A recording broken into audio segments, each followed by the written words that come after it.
Hi guys, it's me guys, meron ako ngayong home service.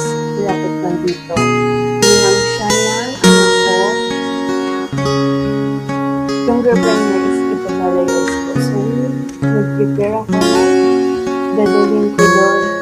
Ngayon ko nag-vlogging kasi guys, late na din ako gumising.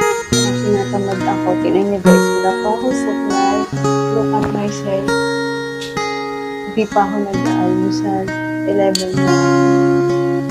Lunch time na nga.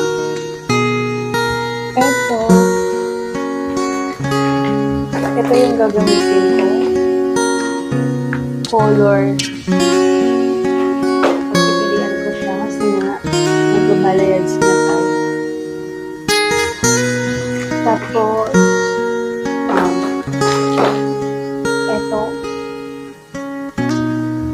ito yung mga ginagamit ko kapag may magpapasabi sa akin ng hair. Ayan, tapos, ito, bumili na ako ng small for treatment.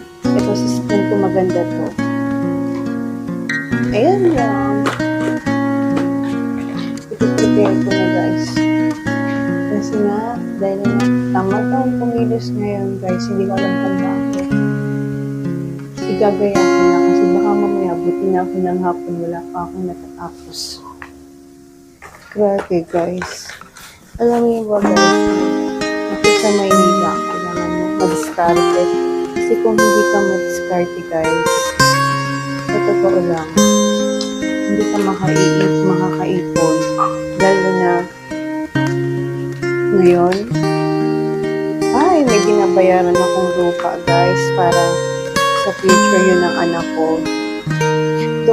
Para sa amin, mga anak ko, pero darating yung time na sa kanila din may mapupunta guys. Alam nyo naman, pag mga nanay na, kailangan may pangarap sa mga anak para if ever na dumating yung time na huli na tayo ni God. Guys, meron tayong